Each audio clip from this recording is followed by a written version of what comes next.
Hi, everybody. Welcome back to Becoming Multidimensional. It's Christine here, and I am so excited to interview this next guest.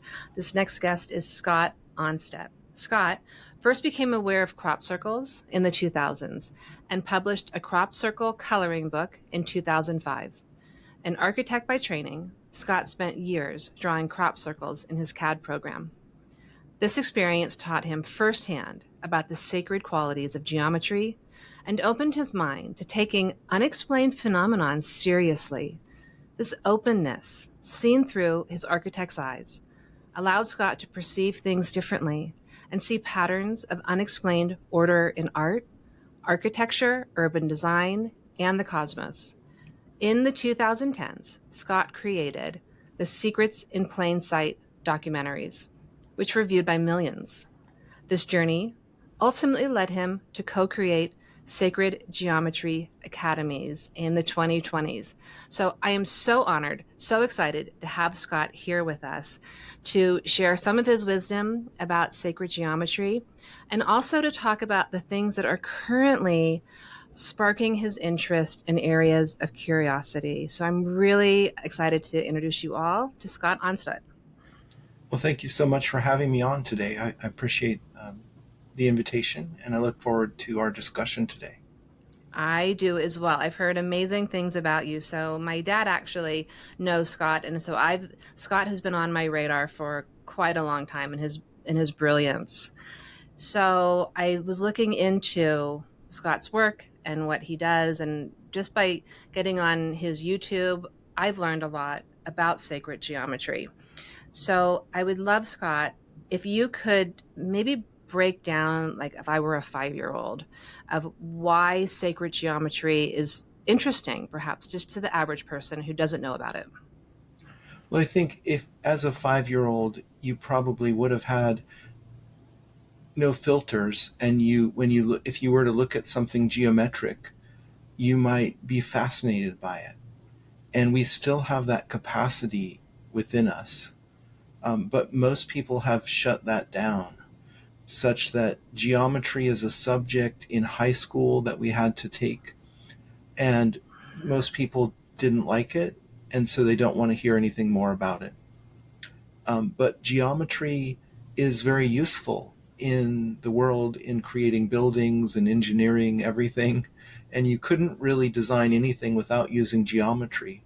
So there's a very well-known quantitative aspect of geometry that I was very acquainted with as an architect, and I use that to this day in designing buildings and doing engineering stuff. And primarily what I do is I teach architects and engineers how to use the software. So geometry has this quantitative aspect in our culture that we're very well aware of. Mm-hmm. But the qualitative aspect, that is how it feels, is something that is ignored mostly and invisible mostly to almost everyone. And so in your the bio that you read about me, it talked about crop circles and how that was an entry point for me as an architect to get into and to discover or rediscover the qualitative aspect of geometry. And in the act of drawing these shapes in the fields, just for fun, for no practical purpose, it was kind of a challenge to take an aerial photograph of something and try to deduce what geometries are controlling that design and to draw it very exactly in the computer.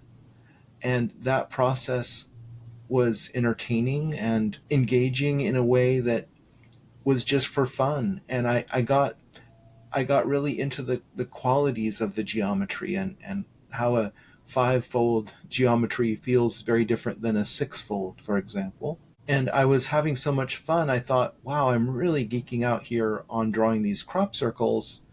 Why am I having so much fun? Why is this so uplifting? What is this doing to me? It's weird. And I kind of set aside for years the question of who makes the crop circles because I was drawn directly to the geometry. And I'm a little bit amazed that most people who've even heard of crop circles aren't drawn to the geometry. And I think that's because of this conditioning we have to ignore geometry as a mathematical subject, or something that you were tortured with in high school, or something that you just use for practical purposes to design your house. So why would it be interesting? And so this qualitative aspect is largely in our shadow, and we don't really want to admit that it exists almost. And so the term sacred geometry is almost used as a term of derision for some people, because they think it has something to do with religion or tradition. But it's actually something that is available to all people if they just shift their perception a little bit and allow that to be felt, to be to alter you in some way by meditating on the geometry. But I found that actually the act of drawing it is what draws you in the most. And so that's why I founded sacredgeometryacademy.com with a co-creator in Ireland who is a kind of a like-minded individual named Jeff Fitzpatrick. And he discovered me by watching my Secrets in Plain Sight documentary series in 2010. And that was all about geometry underlying the design of cities, art, architecture, and even in the cosmos, because I was tuned in to this frequency somehow by crop circles, by the act of drawing, such that I started to see these patterns of order all around us. And so I felt compelled to make this documentary series that runs almost 4 hours in length, that's been seen by millions of people Yeah. now, that kind of shows this almost invisible pattern of the world that people are largely unaware of because of this aspect, I believe, that's it's kind of in our cultural shadow, that we're not trained to notice that geometry has this quality to it that is a way to go inward, but it's also an amazing vehicle to study the world and to analyze everything. It's actually the way the universe is built is out of geometry. Little, atoms are little sacred geometries. And we see geometry at the scale of like the planet Saturn. There's a hexagon on the North Pole. I don't know if you've heard of that. No. But there's a giant hexagon larger than Earth that's persistent, a persistent pattern in the cloud. Saturn is a gaseous planet, Okay. but there's a hexagon at the North Pole that's larger than the Earth that physicists really struggle to explain why And this that's in that geometry. gaseous form. Yeah, Okay. yeah. And it Um, stays there. it stays there, and it's really a mystery. Like, why are we seeing this huge hexagon at the scale of a planet? And so there's geometries in nature, even down to like the structure of some plankton is like a dodecahedron, and you'll see geometries now and then in nature. In a honeycomb, for example, very Mm-hmm. geometric. But Right. these patterns, I believe, underlie the physical world. And geometry is just the visual aspect of math. And so this is another way of saying the world is made out of math. Everything is mathematical and strange, but math describes physics so well. It's our most successful theory, is mathematical, and it describes the world so well because I believe the world is made literally out of mathematical relationships. And geometry is one way into understanding that. And I remember reading, like, Stephen Hawking had a quote about geometry that he doesn't like to think of physics in terms of equations because that's really boring, but he likes geometry. That's the really exciting way to understand everything, is to see it. And, that makes sense. We've evolved really complex vision systems across our hominid evolution, and seeing is believing, seeing is understanding. Yeah. And so the geometric aspect of physics is one that when you can visualize it and see it, it totally makes sense. It's Right. intelligible, you know? And this is one of the mysteries that I've encountered, is this idea of, why is it that geometry is intelligible to all people across all cultures and all times? Why is it that math is this thing that goes across all cultures in all time periods? It's because it's somehow a universal form of truth that I think is very exciting, in that today we seem to be all caught up in our filter bubbles and our tribal belief systems and so on. And it's refreshing to find a subject that is transcendent, that goes across all of those boundaries, that is the way that we have to study the world, is using math and geometry. And so I think that underlines kind of the power of it, is in its universality and in its ability not only to study what's outside, but also what's inside of you. And so that's why, like, I founded Sacred Geometry Academy with my partner Jeff in Ireland, and we guide people to have this inner experience of geometry, and it's very transformative for people to go on this kind of inner journey, with guided visualizations and so on. Okay, And so that's really interesting. I didn't get to that part, that there was that program. Can you just describe, if someone were to sign up for this program with you, like, is it all meditations and visualizations? How do you take people on this inner journey? well, we have different pre-recorded courses that have varying subjects, Okay. and we also have a live membership. And in the membership, we will take people through these guided visualizations that were made by some really talented 3D artists, that give you something to fix on with your eyes, but it allows you to go really inward and have an experience that's unique to each individual, you Hmm. know. And Jeff talks about the inner healer. He was educated Yeah. with his teacher Stanislav Grof in the Oh yeah. holotropic method, Yeah. and so he has a lot of good techniques for assisting and getting people into this state. And my forte is more in teaching and making interesting comparisons and slideshows and guiding people in the drawing process. And so one of the aspects that we do is we actually break out a compass and a ruler and a pencil on paper, and I show you how to draw different things.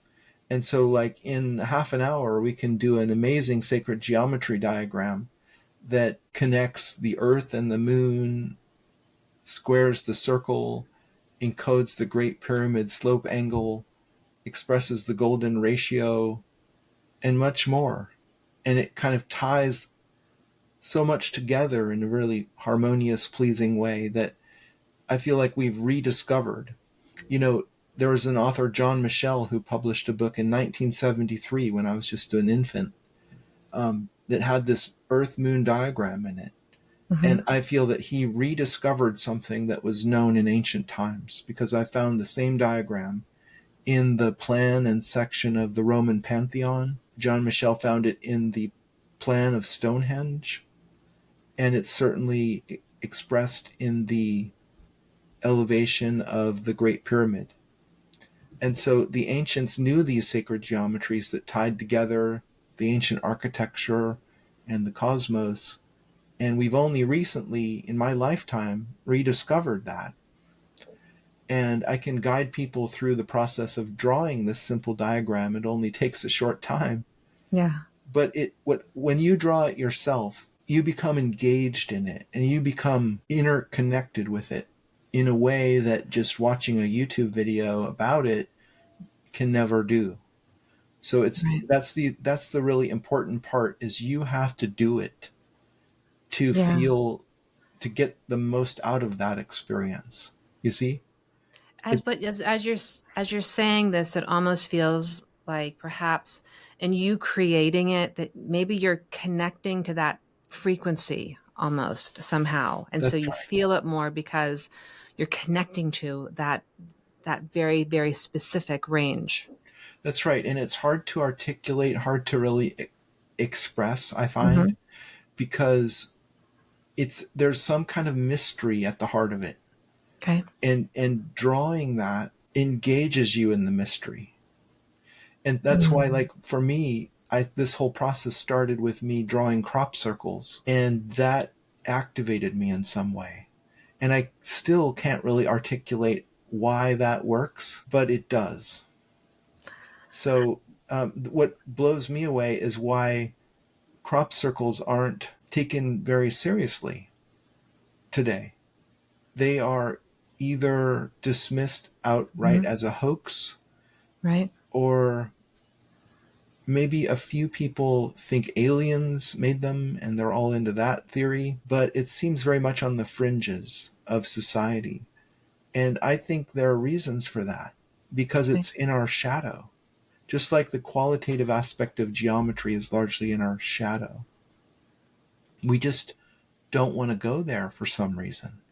And Right. in that way, it's kind of like aliens, that we don't really want to talk about it because people were maybe afraid that people will think we're crazy if we Mm-hmm. do. But that's part of the great mystery, isn't it? That, like, the US Navy has released all this information about the unexplained aerial phenomenon and how they can't explain it, but they Right. definitely have evidence of it. And why is it that people are just like, tune that out? It's amazing to me, our capacity for ignorance, for willful looking away from that. I don't know. I'm interested in that phenomenon because I find that's where the magic is. That's where we should be focusing, is on these mysteries and on these areas on the edge, in this liminal zone between what's known and what is unknown, is where the action is. That's how you can learn more. That's how you can discover things, isn't it? Is Yes. going out into the unknown and seeing what's there, perceiving it, Yeah. you Well, know? and it seems like through history, all of the people who worked at that liminal edge, well, not, I shouldn't say all, but a lot of them were really persecuted for being brave enough to stand at the liminal edge, and then history proves them right.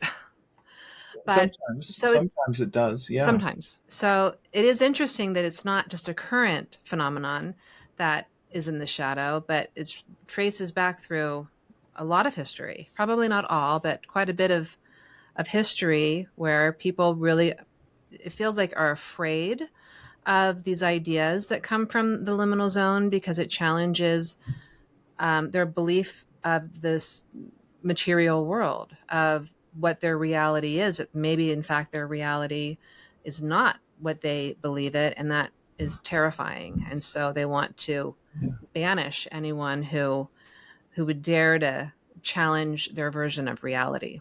There's a certain comfort in having things be black and white, Yeah. concrete. But this is really just a developmental stage that we all go through, of needing the certainty. And as we gain more complexity and more comfort in our capacities, we tend to be able to tolerate abstract thinking, to be able to evaluate ideas that we don't necessarily agree with, but we're not afraid of being converted to that just by learning it. That capacity to, like, look at things that you don't understand is one that I think more people ought to try to develop.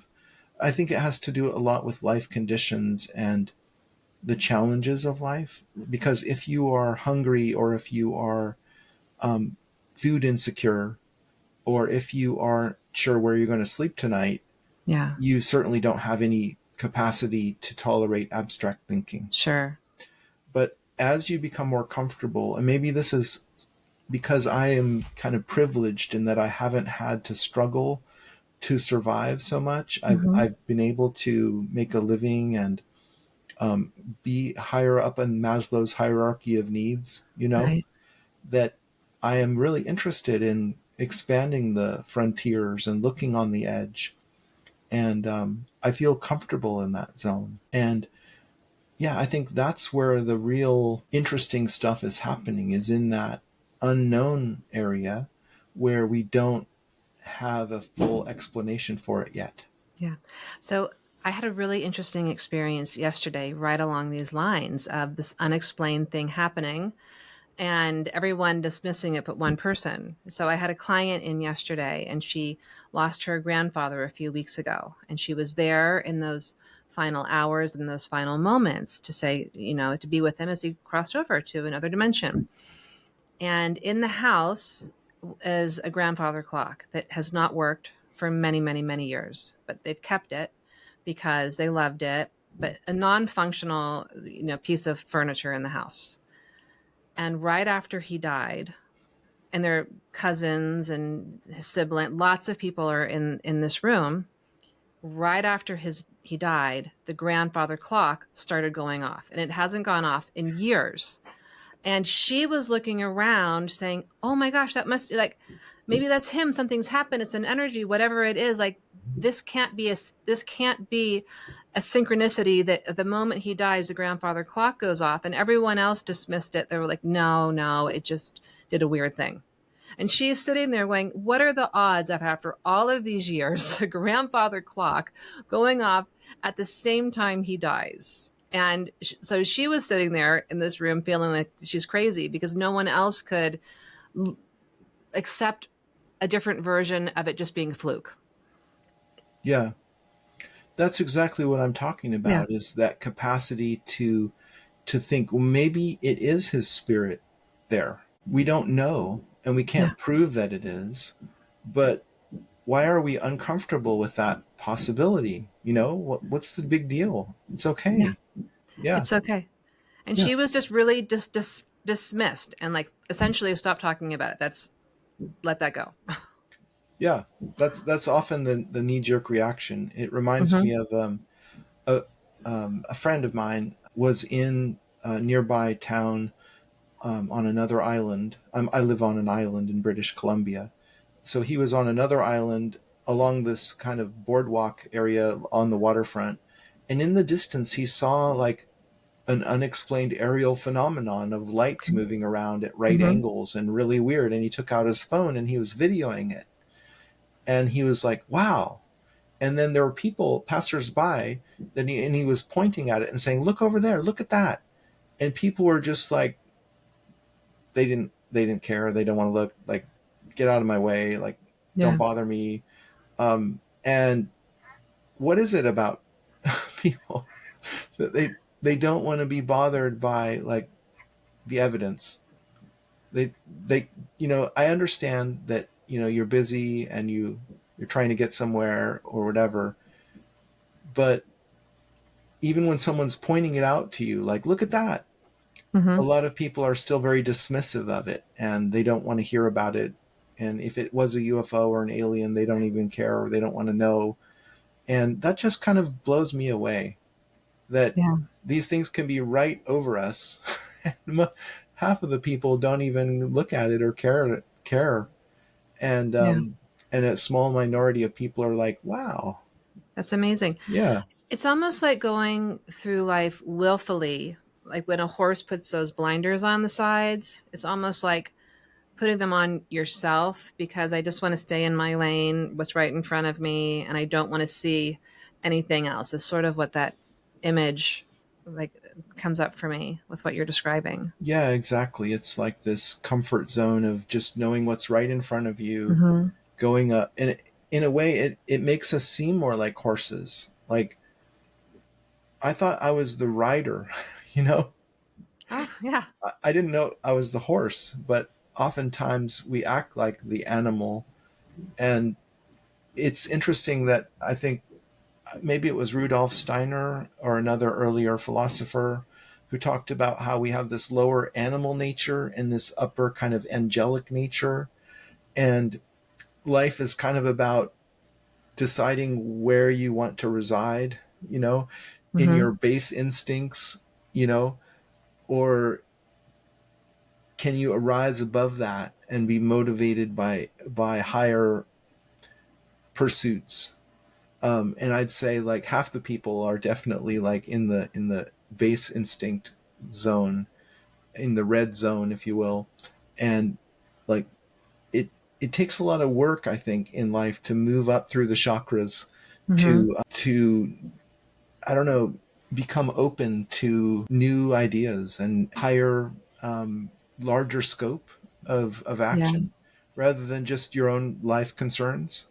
To Yeah. think about the whole culture or the whole world or things like that is a not for everyone. I guess everyone has their own life journey, and we all have to start in an earlier stage where we're just concerned about ourselves and our immediate family, and then over time, perhaps you can start to be more concerned with global issues and the environment Yeah. and maybe even UFOs and things like that that we don't understand.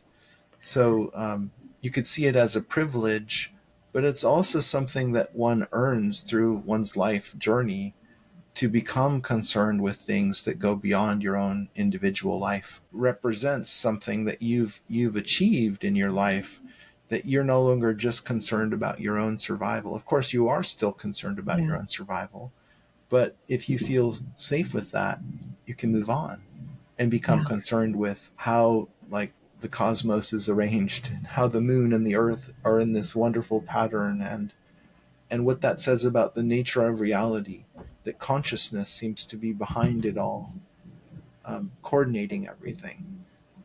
At Yeah. least in my view, that's where I've gone. Um, Rather than believing that everything is random and everything is meaningless and nihilistic, I tend to like to see the exquisite patterns of order that underlie reality, that assure me that everything is guided by a higher intelligence. And I find that comforting. And I don't have to necessarily attribute that to a specific religion, but that's maybe because I grew up in a country where that was tolerated for me Right. to go beyond that. Now, I know a lot of people grow up in a place where that's not even in the cards for them to talk about something that's outside their tradition or outside their religion. So I have compassion for people who are embedded in that belief system, you know. So I guess I don't know. I'm exploring kind of these larger reaches, that, and I feel often very alone because there aren't a Mm. lot of people who have that leisure time to explore sacred geometry, you know, because Yeah. it doesn't have a practical purpose. It doesn't make you more money. It doesn't improve your career. It's just knowledge for knowledge's sake. It's just experiencing for the joy of the experience that I'm interested in, you know? So I it was something that I hadn't put together until you just said this, that you have the privilege of not being tied to a certain religion, that you have the ability to think about all of these sort of enlightened areas, and that other cultures and countries may not have, that they may not have the ability to think outside of that narrow window. But what I hadn't realized until this conversation is that sacred geometry does transcend all of that, because geometry, I don't think anyone can argue with anywhere in the world. So I hadn't thought about that piece of it as being such a transcendental um, part of life.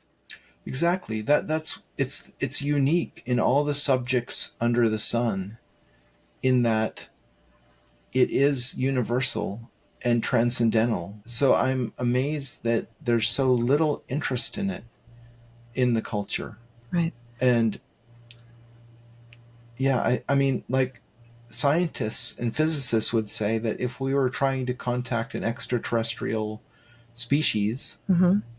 the best way to do that would be with geometry, because they wouldn't speak English or any human language. Right. And how would we convey ideas to them? It would probably be with geometry, or perhaps with music, because Mm. music is the action of number in time. And so geometry is the action of number in space. And so they're related in Okay. some way, music and geometry. Okay, I have to sit with Yeah. that to have that sort of crystallized for me. I haven't ever thought about it in that way. Can you say that again? Just Yeah. so if I want to hear it again. Our listeners do too, I bet. Okay, so as Pythagoras said, all is number. Number expressed in space is geometry, and number Okay. expressed in time is music. Okay. And number expressed in space and time is all of the manifest universe. And so these subjects were known as the quadrivium in the Middle Ages. Number in itself, also known as math; geometry, number in space; music or harmony, number in time. And they used astronomy as the subject that unites number in space and time. And so those four subjects taken together are called the quadrivium. And Never heard that term. the trivium would be grammar, logic, and rhetoric, which are the necessary preconditions for understanding the quadrivium. So you'd have to learn grammar, logic, and rhetoric to express yourself, and to be able to read and write. Hmm. And once you have mastered the trivium, which should happen kind of in childhood, Hmm. the quadrivium would be taught to you as a young adult. And taken together, they're known as the seven liberal arts.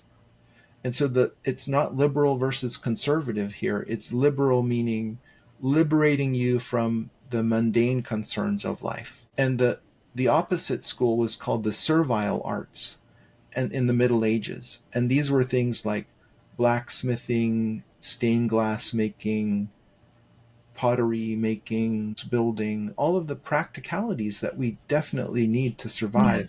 And today we have this idea of blue collar versus white collar, which I think is an echo of that medieval idea of servile versus liberal arts.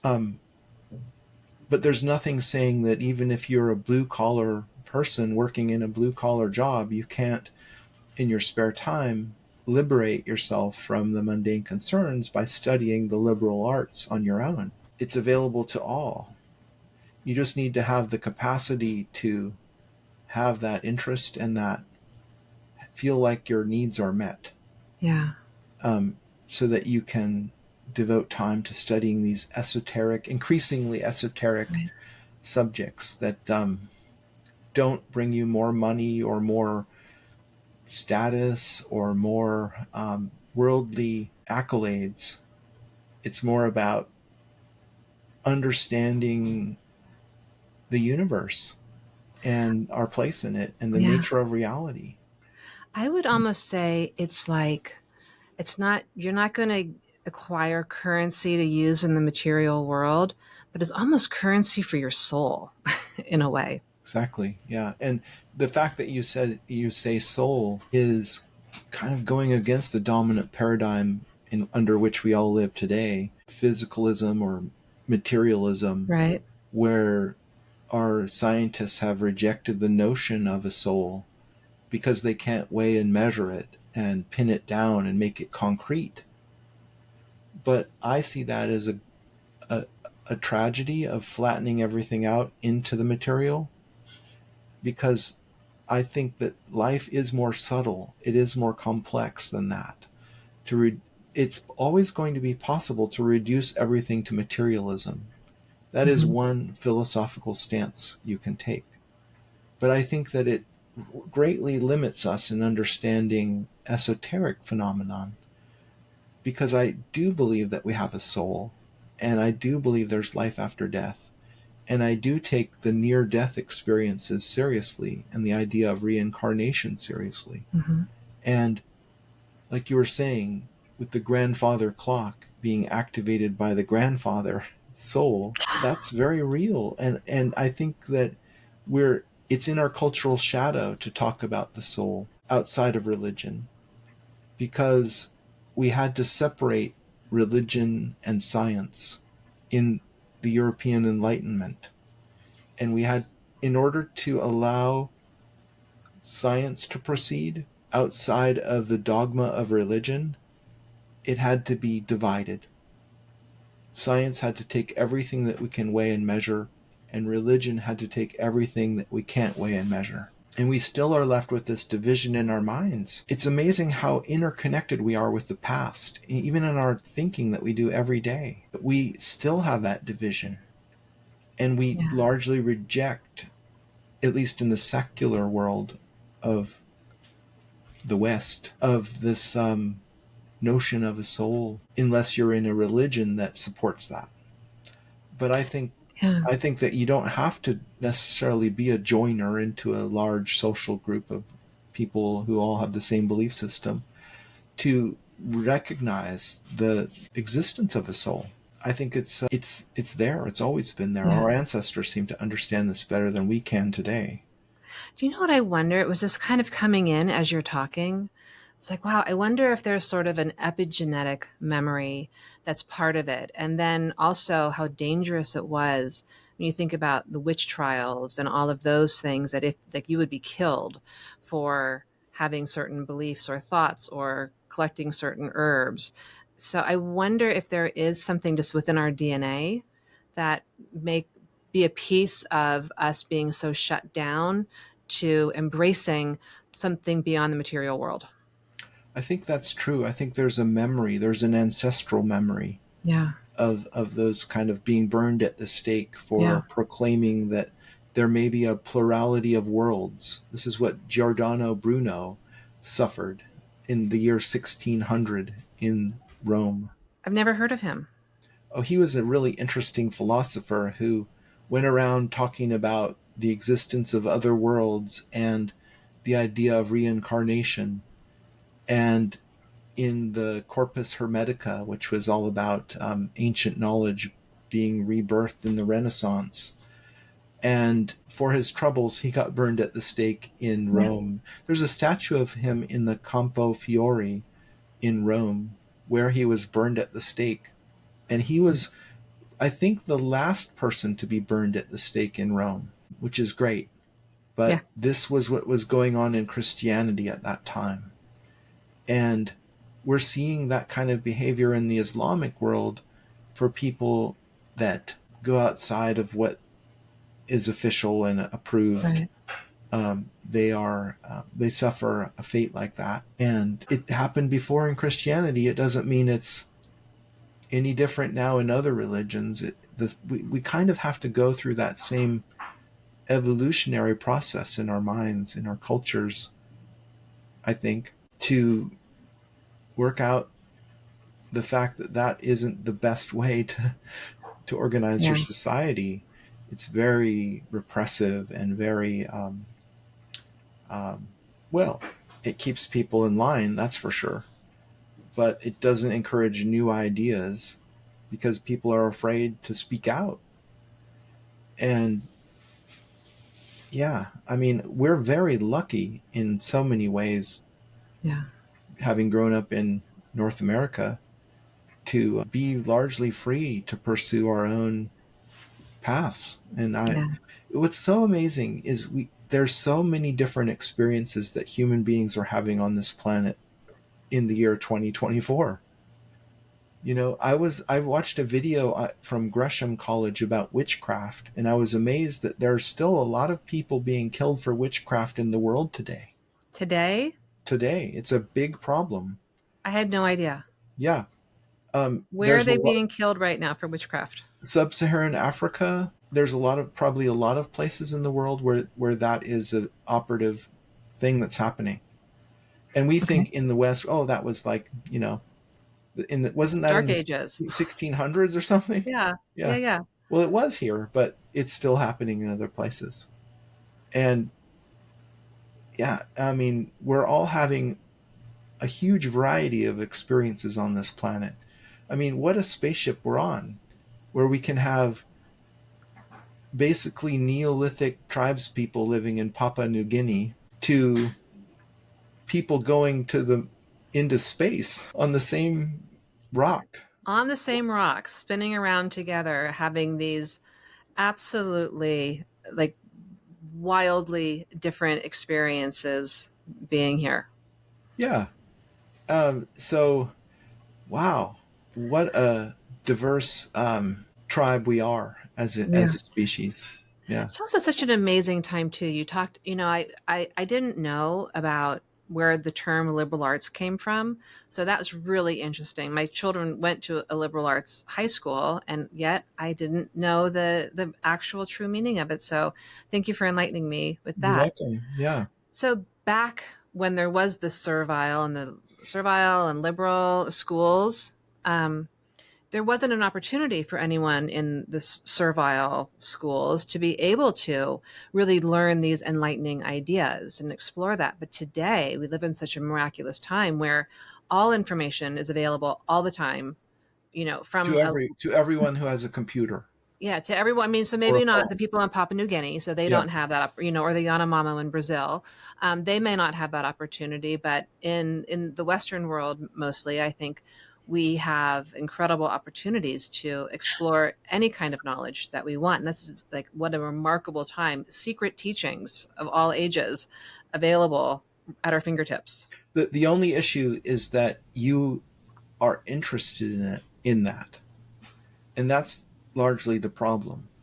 Is that people just for some reason aren't interested in UFOs or crop circles or the liberal arts or Hmm. anything outside of their little cone of vision in front of them. Yeah. You see, and there's a lot of people that don't read. They just don't. You can say, "Can you name a book?" Any book. And this was like on, I think it was on Jimmy Kimmel. He had somebody on the street asking people, "Can you name any book?" And there was a bunch of people that could not name a single book. And I was just like, wow, these people are walking around the United States Yeah. and they're not living in Papua New Guinea or whatever. They just don't read. And wow, that's amazing. In my experience, reading was very powerful early on, and still is. But again, it's not like it's spatially organized where the people over there don't read and the people over here do. It's actually distributed so that you have essentially Neolithic tribes people walking around Los Angeles who don't really know very much at all about anything. And when they want to know something, they'll look it up on their phone. Do you know what I'm saying? Yeah. It's like, even though they might be working in some business in Los Angeles, even, Right. and having a life, it doesn't mean that their capacities as a human being haven't been activated to a Yeah. large degree. They haven't really been switched on, and they haven't had those experiences with like great teachers in high school, like I was fortunate to have. They didn't have those mentors in their life to help them learn how to learn Yeah. and know that knowledge has its own reward that isn't monetary. Yeah. You know what I'm saying?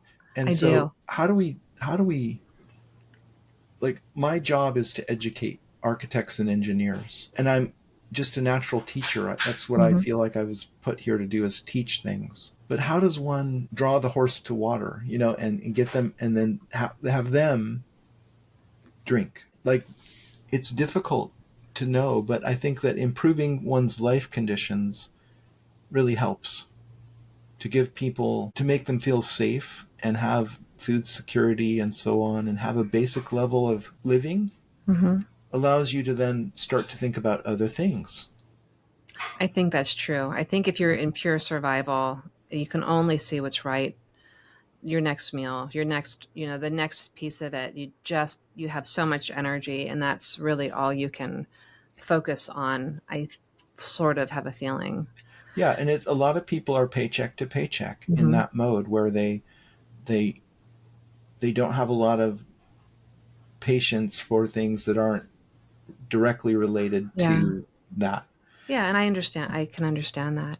And I also have to sort of wonder that I do think we all come here for a different reason. And I think there's something really powerful in really having a grasp of feeling really magnetized to the earth, feeling this very material existence. And maybe that's just part of their life plan, is that they're really designed to come here and feel that very solid material experience of being on the earth.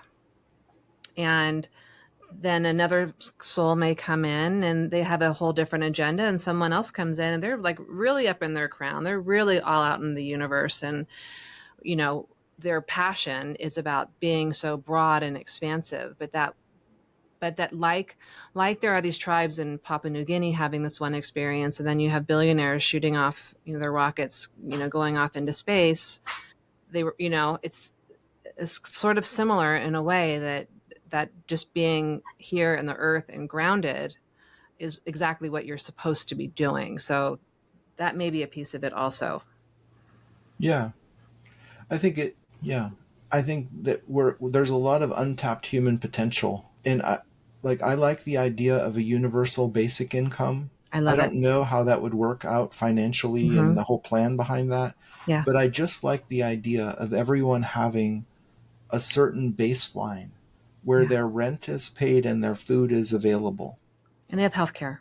and they have health care. Yeah. Yeah, and then therefore they that ought to liberate them from those kind of servile concerns that Shackles. we all have to meet those concerns.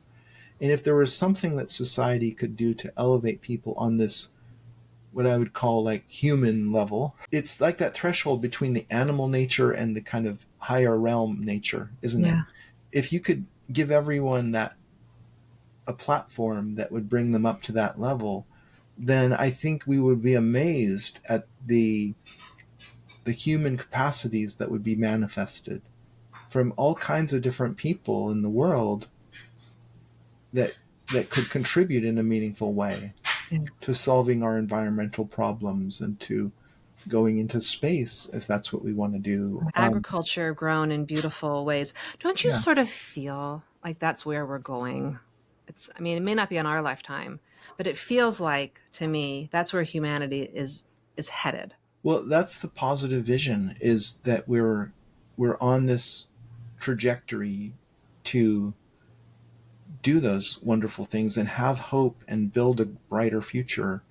But it could also go the other way, and we could have cataclysms or wars, and we could easily kind of go back to a Neolithic or Mesolithic existence for a long time. And Right. I feel like our species has probably done that several times, Hmm. where we built up a great civilization that was wiped out due to various reasons, such that the descendants don't even remember the past. And they're reset back to a kind of stone age. Right. And then So when you, 10,000 years have to go by before we can build it up yeah, again. I Yeah. think it's fascinating how you see some of these underwater, these structures in the ocean that point to these very ancient civilizations. So are you referring to things like maybe like Lemuria or Atlantis or something else when you Well, talk about this? yeah, like Graham Hancock wrote a really interesting book called, I think it's called Underworld, and it talks about the evidence, archaeological evidence underwater Yeah. for previous civilizations. There's things like staircases that are Hmm. clearly visible, like 60 feet under the ocean. And this must have been a really long time ago when the oceans were that much lower. Yeah. And another thing is just to consider that the paleontologists will say that we've been anatomically modern humans, Homo sapiens, for 300,000 years. And if that's true, if we've had the same physical bodies for 300,000 years and our same mental capacities, presumably, how is it that we have only made civilization in the last 6,000 years? That doesn't really compute to me. 300,000 versus 6,000.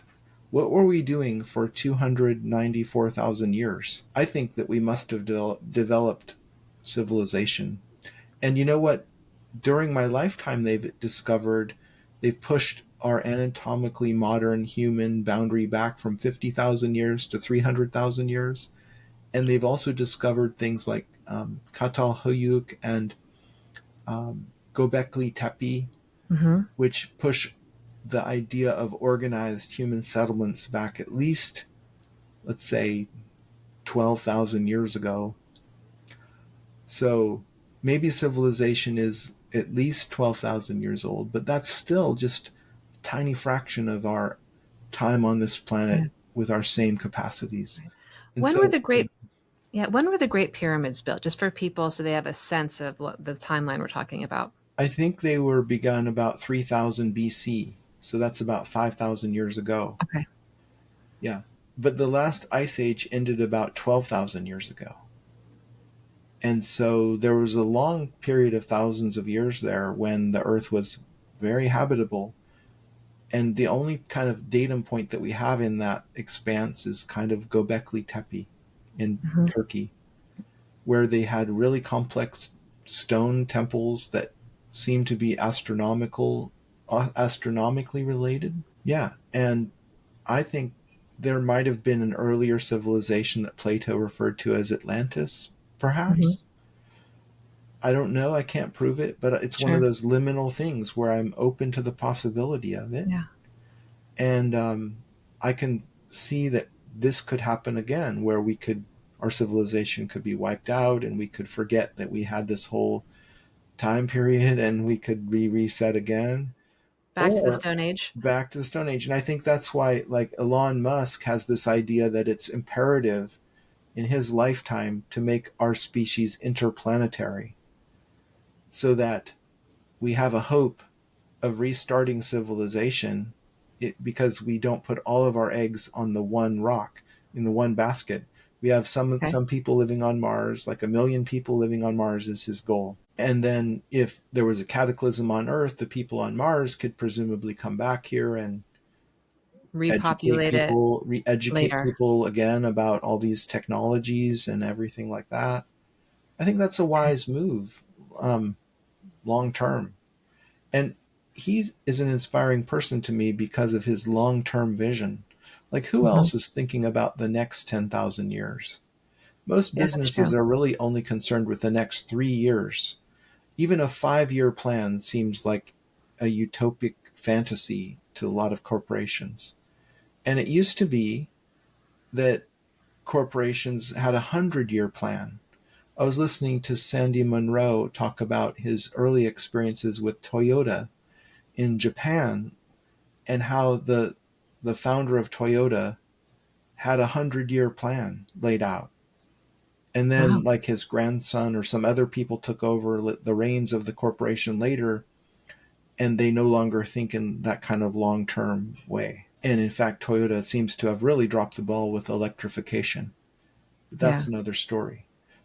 The point is that we don't we're stuck in a survival mode such that we don't have much patience or tolerance for thinking long term because we're just trying to make money and Right. make more money and that's the priority. Also, there's this idea of the what is it called, the portfolio theory of the firm.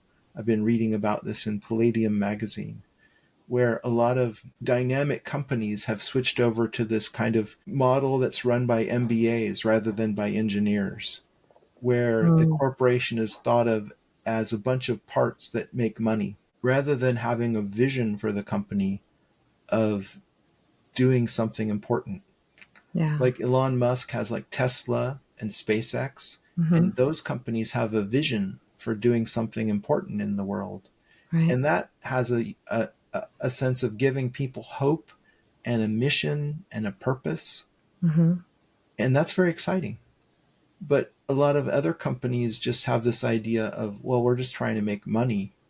And I think that's missing the point. Yeah, money is important, but it's a lower level concern. It's not what really motivates people and gets people excited about the future. You have to have a Well, vision. You have to have a mission of improving lives for everyone.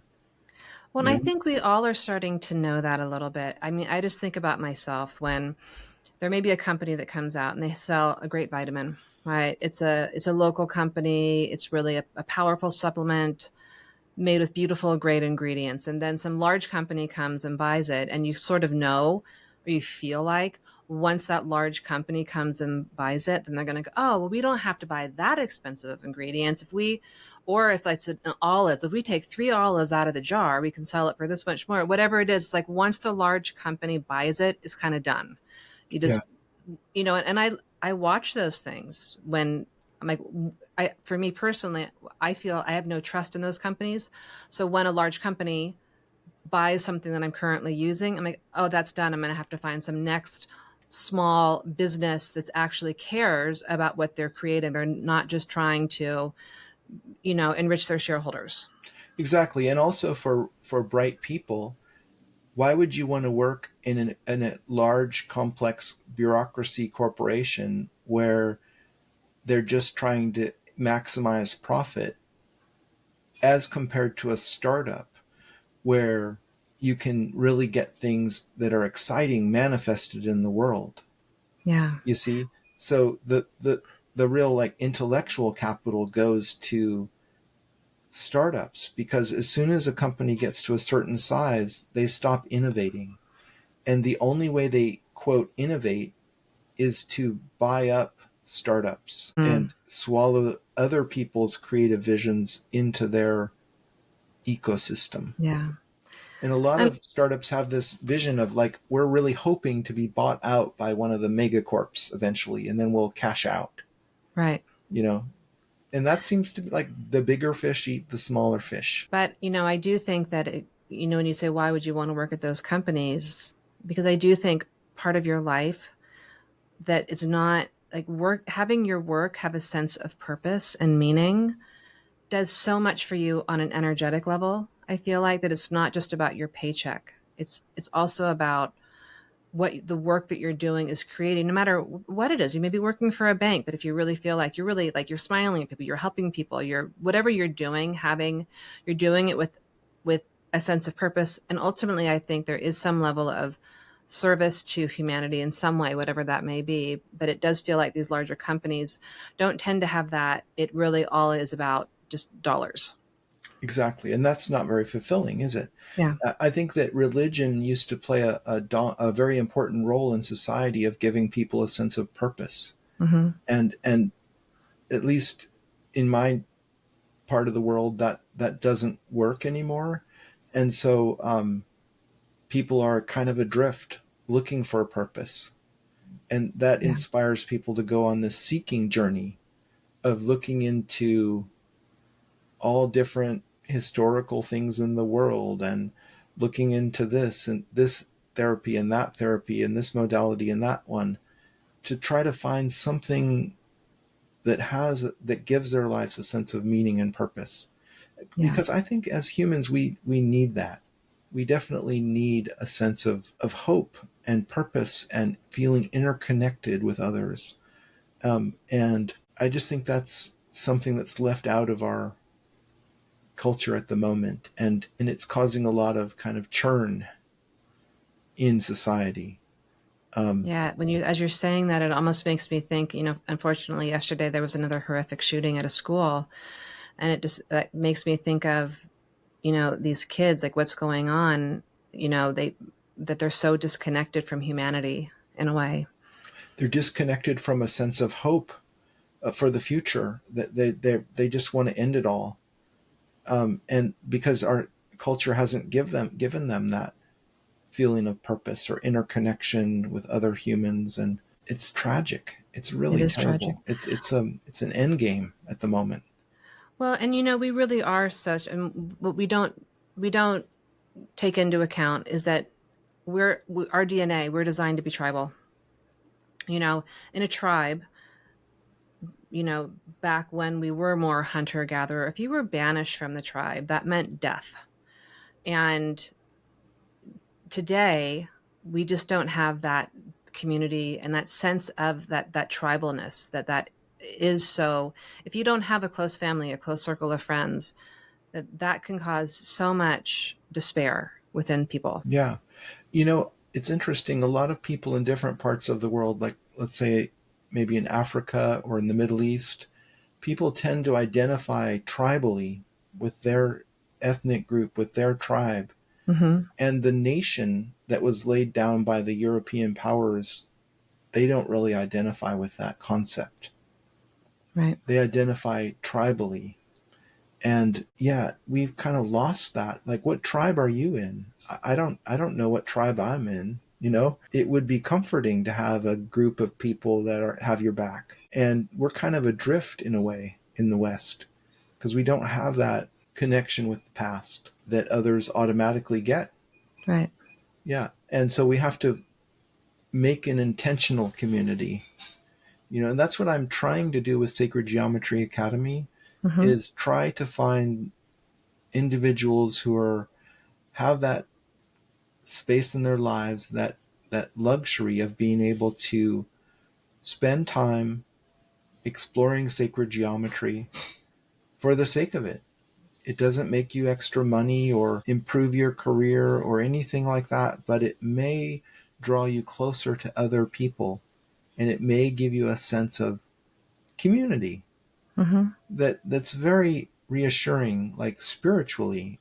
Yeah. We don't talk about spiritual concepts very much, but it's honestly something like that, akin to that, where you feel like people are in your tribe. It's just my little attempt to make a little micro community of those few individuals in the world who are drawn to sacred geometry.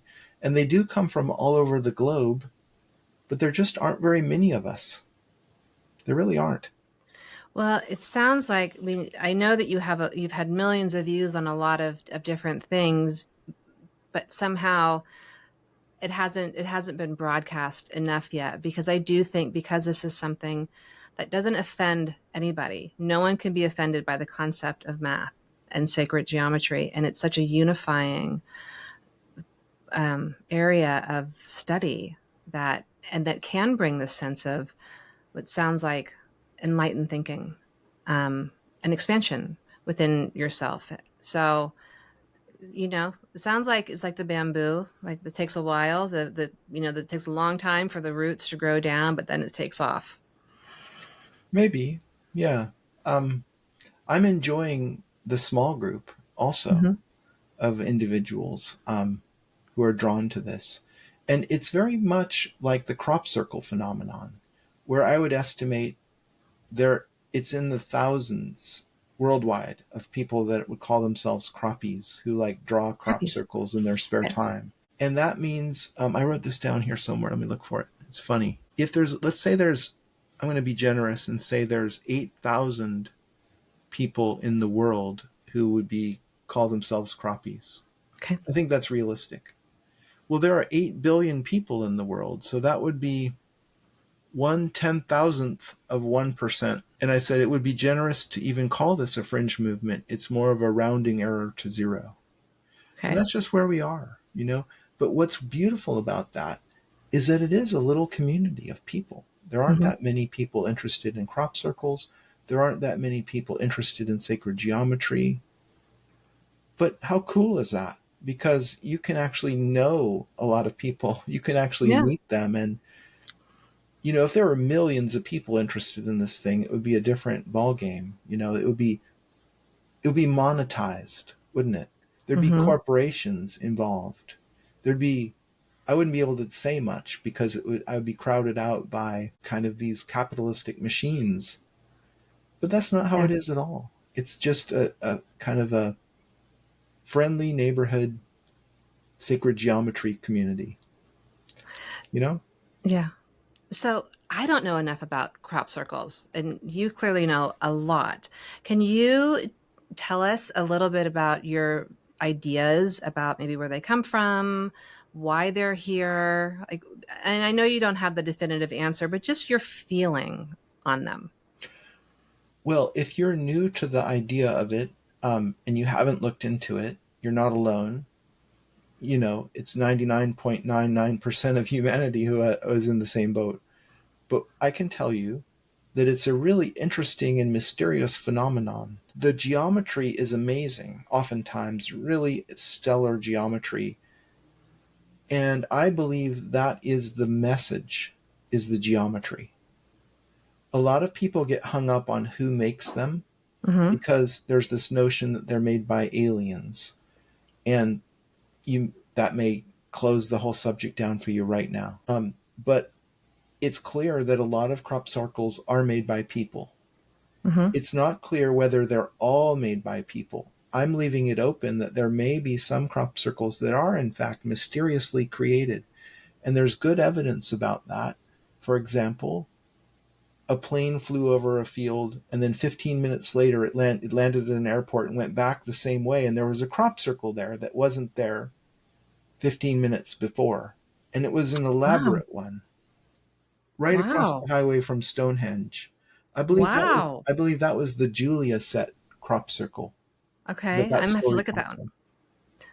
There's other reports of people who've experienced these kind of plasma balls or balls of light that seem to move intelligently through the field associated with crop circles. Oh.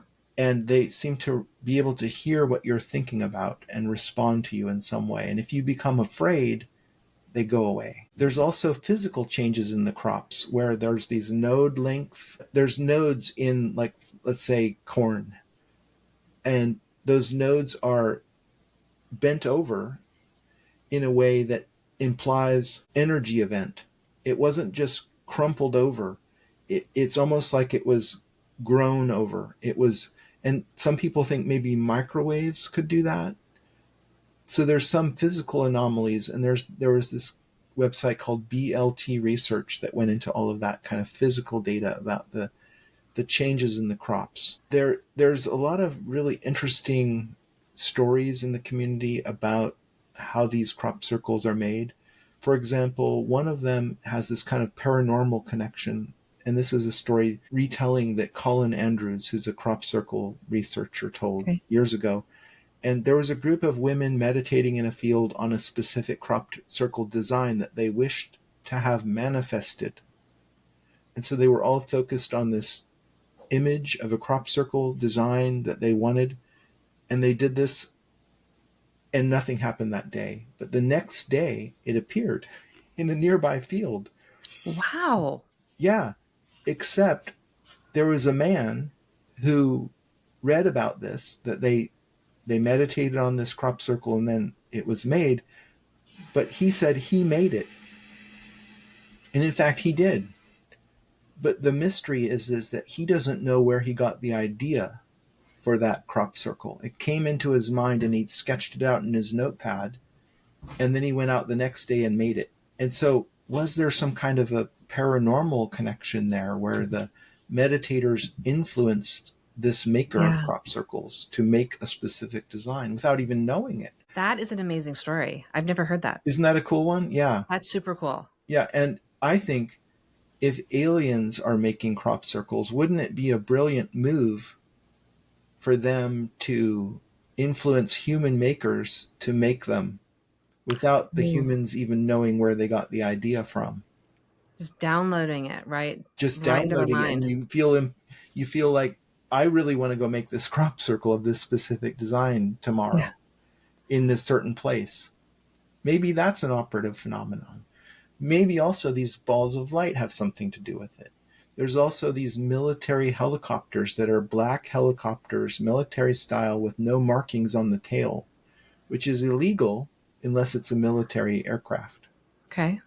And they fly around the crop circles, and they've been filmed chasing balls of light around. I watched a video in the 90s about that. So there's all kinds of interest in this phenomenon, but it's under wraps. It's under the it's under the carpet. It's swept under the carpet. It's not something that people really, I don't know, feel comfortable engaging with. For some reason, I do.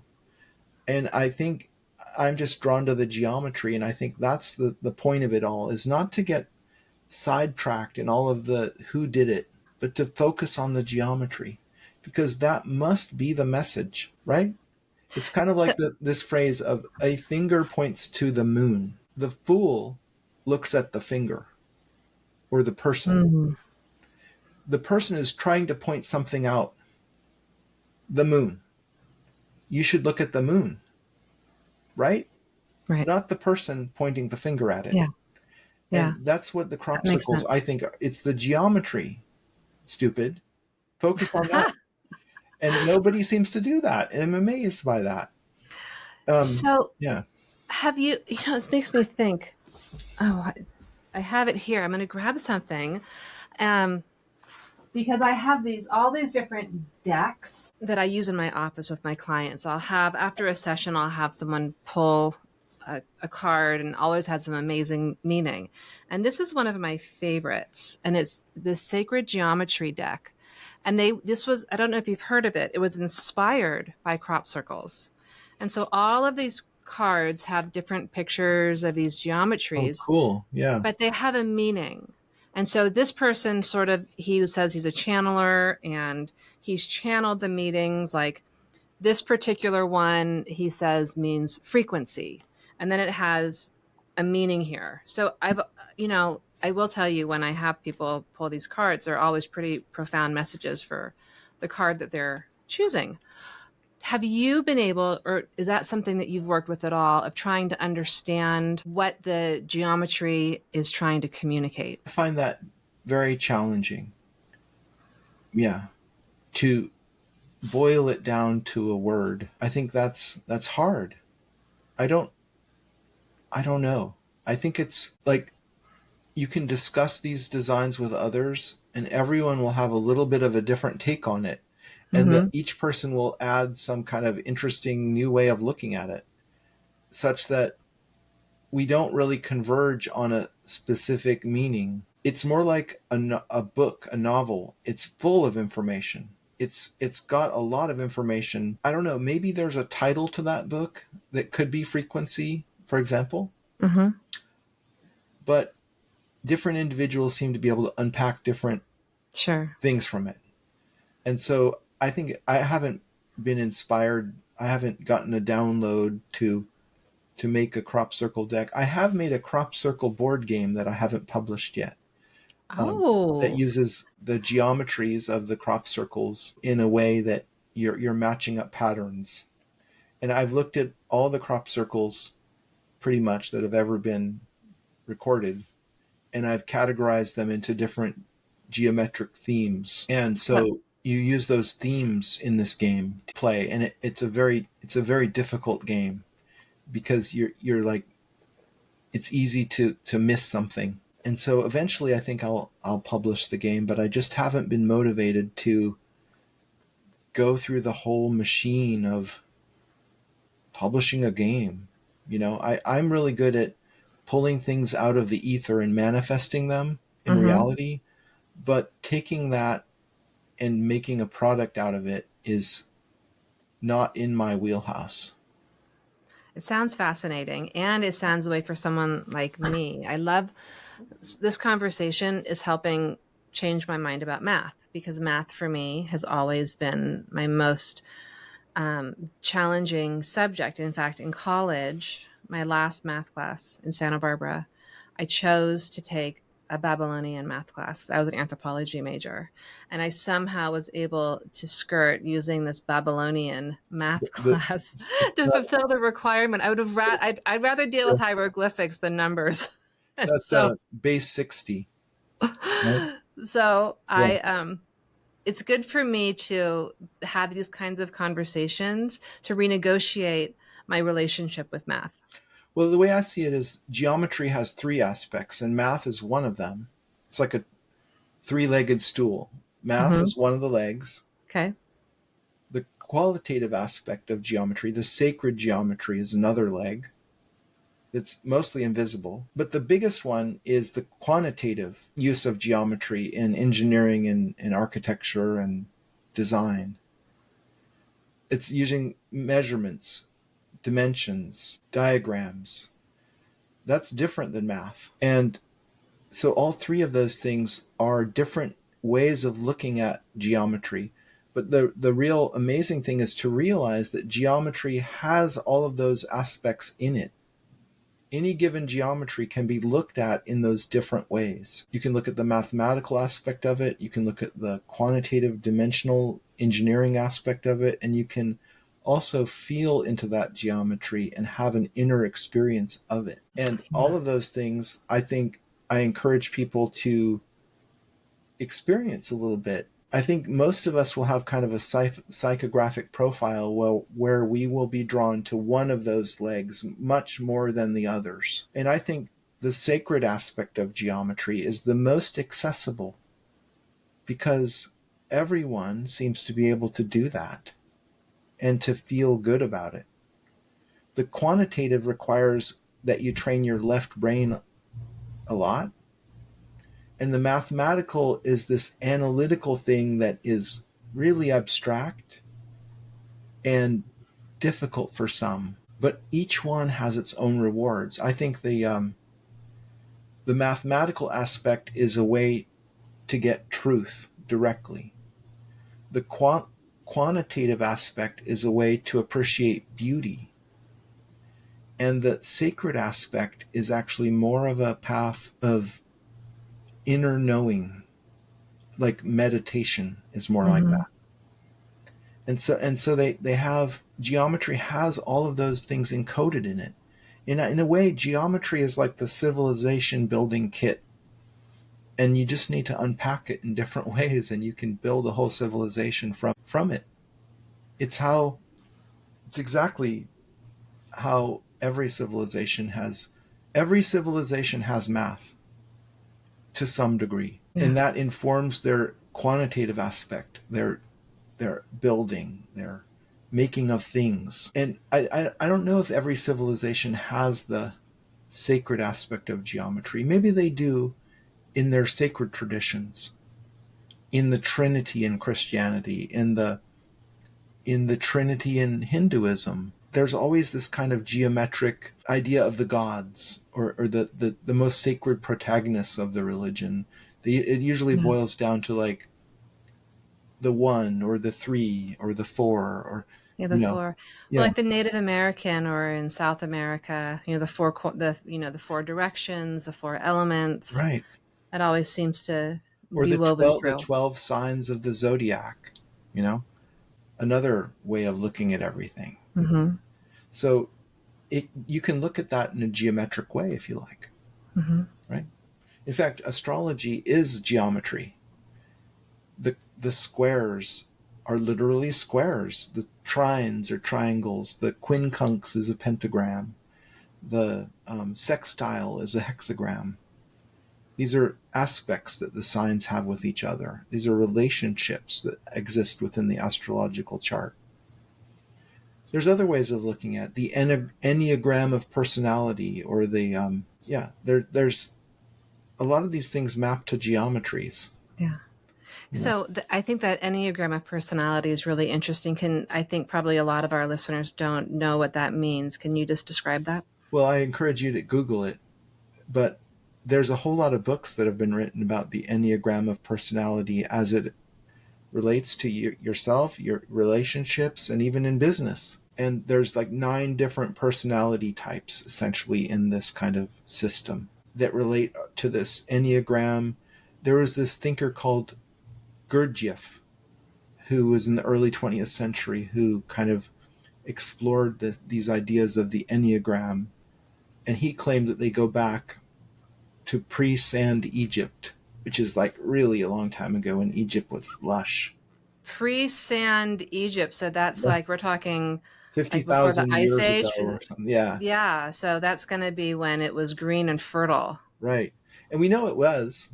Yeah. And like there's Robert Schoch is a geologist who's looked at the Sphinx and shown how the weathering on it indicate that it's much older than we Yeah. accept. Is that because of the rain on it? Is that from that? Because that was dating to a time when there was a huge amount of rainfall in Yeah. Egypt. It's not there anymore, hasn't been that way for thousands of years. So, yeah, there's all these cool Yeah. mysteries about that seem to be out of place with the accepted version of events. Right. Yeah. So the Enneagram, there's some evidence that it dates back to that time, Well, that's what pre-sand. Gurdjieff was saying. I Okay. don't know how much evidence there is, but that's where he said he got it from, this Okay. ancient tradition of this kind of brotherhood. I forget, there was a name for it. Anyway, he's a great thinker that's worthy of Googling and reading the books.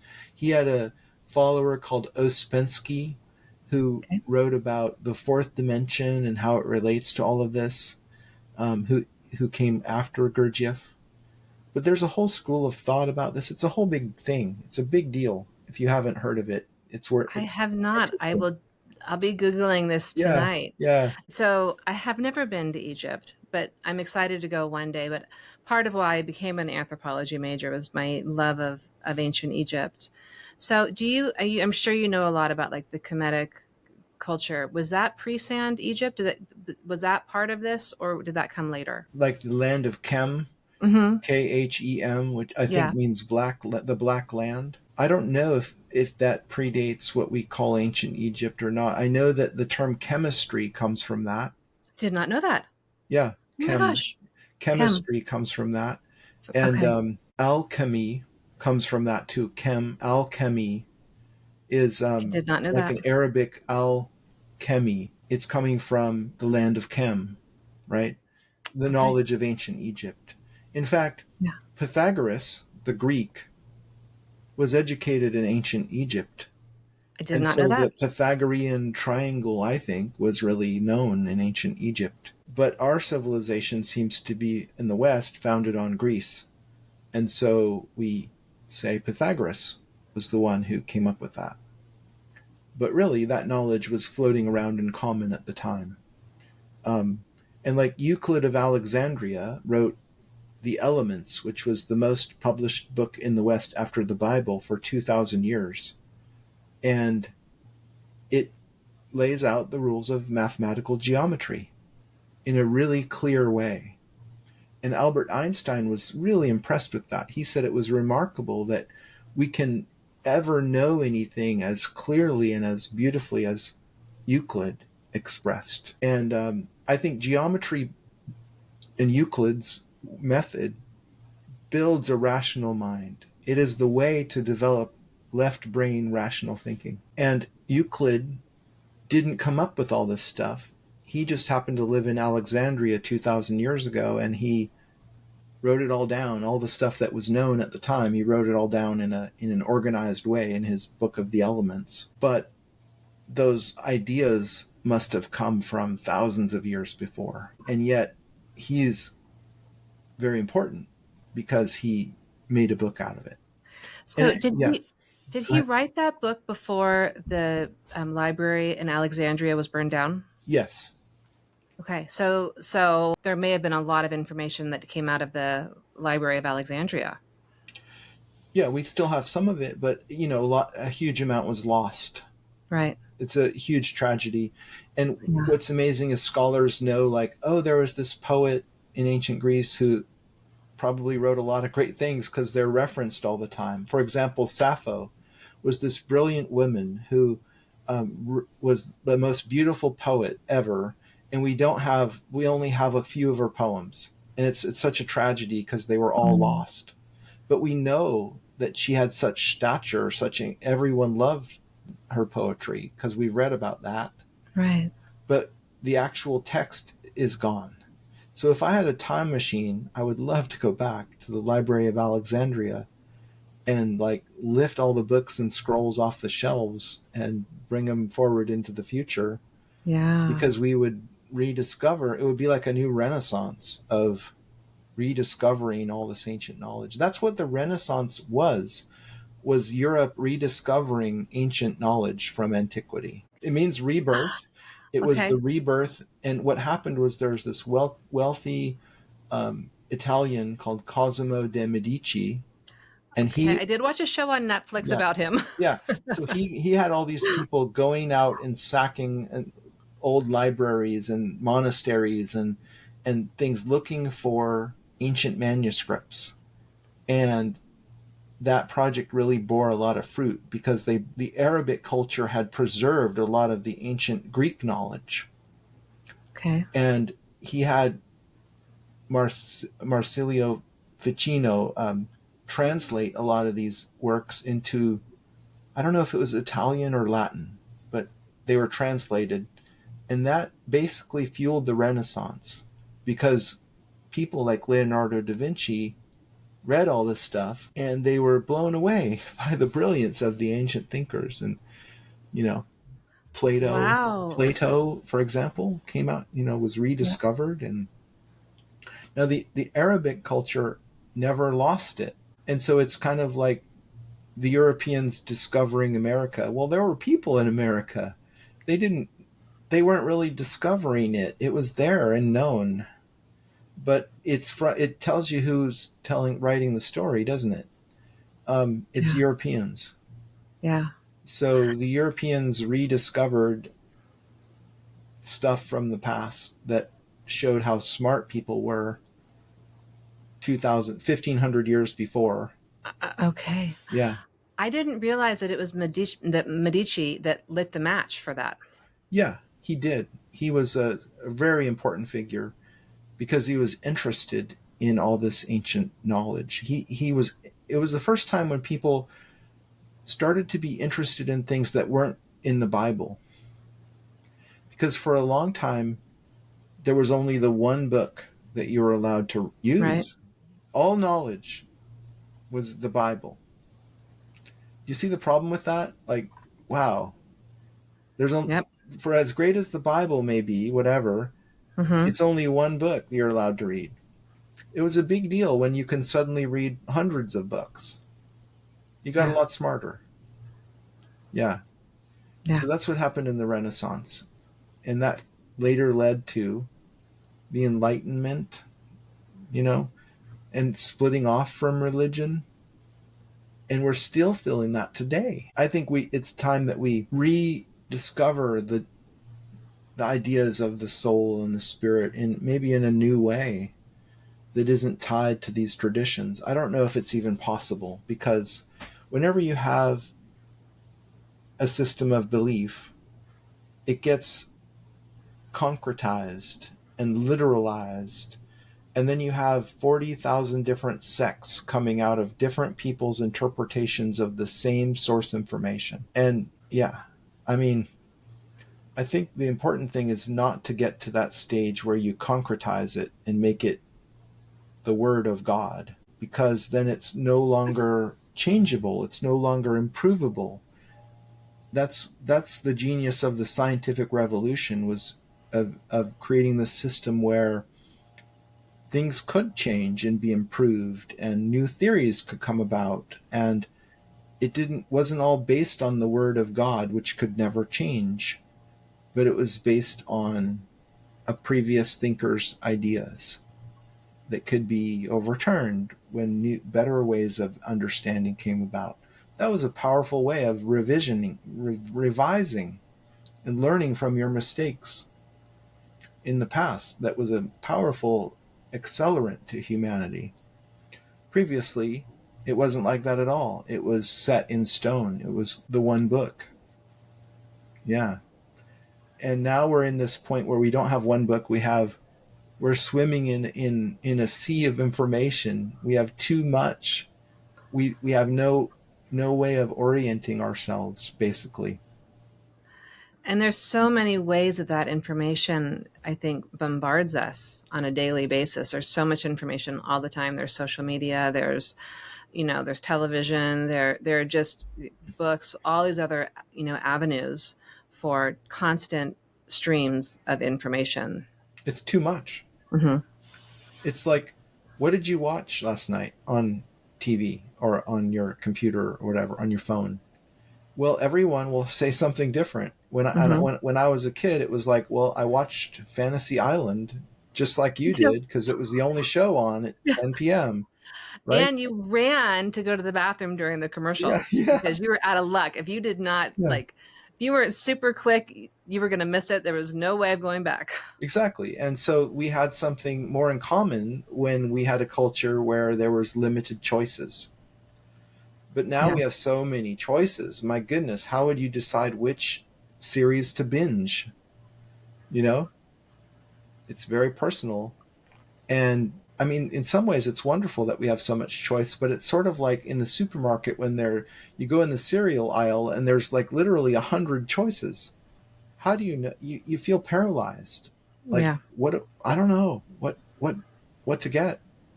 You know, in a way, it was better and easier when there were only 8 different choices or something. It makes it Yeah. easier to choose.